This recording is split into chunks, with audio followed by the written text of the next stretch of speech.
Alright guys, welcome back to the channel. If you haven't already, make sure you hit that subscribe button. And while you're at it, go ahead and hit that little bell icon. That'll give you a notification every time I post a new video.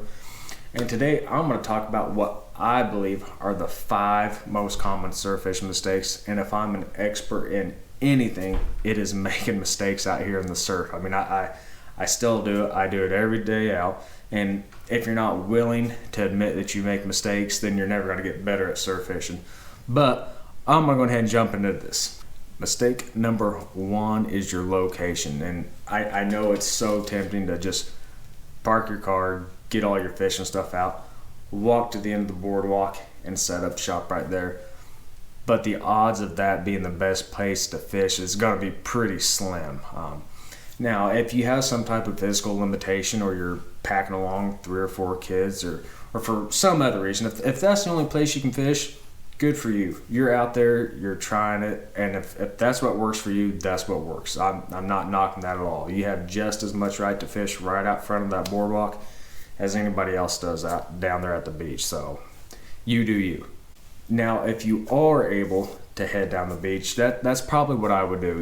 Your odds of finding that fish holding structure, you know, your rips, your cuts, your troughs, your holes, whatever, walking down the beach and looking for those, when you find those, that's going to increase your odds a lot instead of just setting up right there at the boardwalk. And it gives you more room to be flexible. Like if you go a quarter mile down the beach, you're not going to have the crowd that you have at that boardwalk. You may set up here, and maybe 50 yards down the beach there might be some structure that you're eyeballing, and that gives you the opportunity to, hey, fish here for a little bit. If it doesn't work, jump down there and try that structure.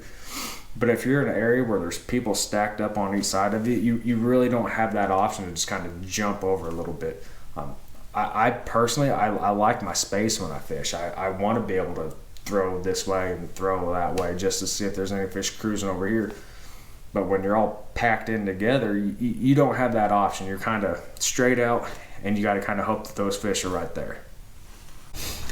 Number 2 on the list is your bait situation, and I'm going to cover a couple things on here.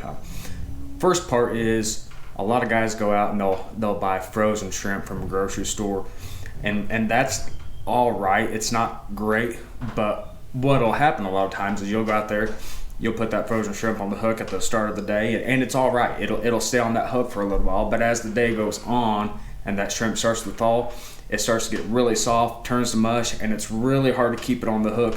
So I kind of advise against going with frozen shrimp. And another thing, people will go out and they will buy fresh dead shrimp. They'll go to a market and actually buy it, and that's great. That's the way to do it if you're not going to go buy it from a tackle shop. But what they'll do, they'll keep it for 3 or 4 days, and at that point, your shrimp's really not fresh anymore. It starts to get an ammonia smell, and you'll notice it. And that's going to hurt your bite as well. Basically, what will happen is the pompano and the whiting, they'll start to leave it alone, and the only thing you're going to hook up on is catfish. So keep your bait fresh. Another big thing people do is they put a whole piece of shrimp on their hook, and that is absolutely not necessary. What I do, I cut my shrimp into thumbnail sized pieces, maybe just a smidge bigger, just depending on the size of my hook. But a lot of times I'm talking like a nickel sized piece of bait is what you need most of the time out in the surf here. And don't limit yourself on bait options. You want to have multiple bait options. If you can have fresh shrimp, sand fleas, ghost shrimp, fish bite, and fish gum, that gives you 5 bait options for that day, and that's something you definitely want to keep in mind. Don't limit yourself just to fresh shrimp. Don't do that. At bare minimum, have shrimp and at least fish bites or fish gum with you. But I really recommend you go out and you get you a sand flea rake and a ghost shrimp pump. That way you've got tons of bait options out there, and that can help you increase your odds of catching fish. Mistake number 3 is your timing, and that applies to the time of day and the time of year. My preferred time to fish is first thing of the morning with an incoming tide, but obviously that doesn't happen every day. But what a lot of people do, they're on vacation, they don't want to get up at 5 in the morning. They don't want to do that. They want to sleep in.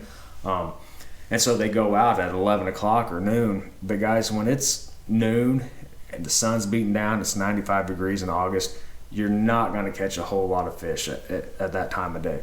I'm not saying it can't happen, because you can absolutely go out there and catch fish 95 degree day, August, noon, sun blaring down. It's absolutely possible. It's just not very likely. You need to be out there at sunrise and sunset. Those are the key times. Yes, the tides play a huge factor in how close the fish come in. Obviously, high tide is going to put the water in closer. You're going to have deeper water in closer to the beach.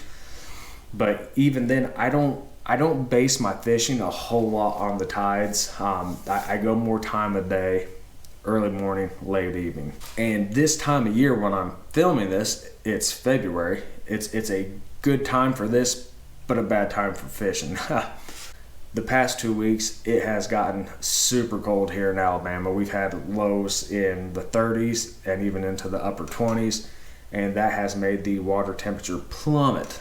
Once the water temperatures start getting in the 50s, the fishing is extremely difficult. And I've noticed a lot of people posting on social media sites saying, I've done everything I can. I can't catch fish. You're not the only one. It is a terrible time to fish right now. I mean, I'm going out there fishing for 2, 3, 4 hours, and I might be lucky to catch a couple whiting. I mean, it has been tough. So time of year is a huge factor as well. And that's another thing. Like, people want to come out and they want to catch pompano. Pompano's the king fish around here for sure. But if you want to catch pompano, January and February aren't the time to come down here to try to catch pompano. You need to be here, what I would say is late March, April, into early May. Those are kind of the peak times to catch pompano. You can catch pompano year round, but you got to have the right conditions in the wintertime. We had really good conditions in late December, early January. It started to cool off in early January, but the water temperature stayed warm. But once it falls down, you're not going to find a whole lot of pompano in the surf. It's just the way it is. So one of the reasons you may be struggling to catch fish is just your timing, your time of day or time of year. So, and again, if that's the only time you have to fish, that's what you got to work with. It may be good timing, it may be bad timing, but it's the timing you have, and if that's what you got to go with, then it is what it is, and just get out there and do your best. All right, mistake number 4 is your gear is way too big. Now, there is a time and place to use heavy gear, and that's if you're targeting those giant fish. But a vast majority of the fish we get along here or down here in the Alabama Gulf Coast, we're looking at 3 pounds and under. I mean, that is a vast majority of fish that you will find in the surf zone are going to be 3 pounds and under. Now, somebody out there is going to catch a big redfish. They're going to catch a big black drum. Somebody's going to catch one of those every day. But I hate to be the bearer of bad news. Odds are it's not going to be you, and odds are it's not going to be me either. They're not that super common. But when you think about the number of people out here fishing, yeah, somebody's going to stumble along one here or there. So what I recommend is just scaling everything down. You don't need a 12-foot heavy, extra heavy rod. You don't need that. Now, I'm not saying go to a shorter rod. I'm saying you can still use that 12-foot rod, but look for a medium weight rod. As far as your reel goes, you don't need to have an 8,000 size reel to catch 1 pound whiting. It's just, and I see people do it every day. That's just not needed. Drop down to around a 4,000 size reel. Maybe step it up to a 5,000 size if that's what you want. But we just don't really need to use that giant gear for a vast majority of the fish we catch here in Alabama. All right, now this last mistake is one I make a lot, and I guarantee you 100% of surf anglers have made it. And it's a slightly different path than the previous 4 mistakes, but mistake number 5 is going to be your expectations are unrealistic. Now, what you see on social media, on Facebook and YouTube, whether it's me, Bearded Brad, Beach Bum, Fish Gum Tony, we are only showing you the good days, the good fish. We're not showing you the days where we sit out there for 3 or 4 hours and we catch a dozen hardheads, or we go out and we get skunked for 3 or 4 hours. We're not showing you those good days, or we're not showing you those bad days. We're only showing you the good days where we're catching pompano left and right, or we're catching a dozen whiting, or we're hooked up on a couple drum. Those are the days we want to share with you, because those are the days you want to see. But I don't care how good you are, how long you've done this. I don't care if you have the perfect setup and you have the perfect bait. There are just some days where you're not going to catch fish, and there ain't nothing you or anybody can do to change that. I mean, at the end of the day, guys, it's fishing. It's not called catching, it's fishing. What you got to understand is, your expectations are up here, and that's okay. There's nothing wrong with having extremely high expectations. I have extremely high expectations even now. I mean, it's February, for crying out loud, and the fishing is awful, but I still go out there thinking, all right, today's going to be the day it changes. Today's going to be the day I get into a dozen whiting and I somehow look into a pompano. It ain't going to happen.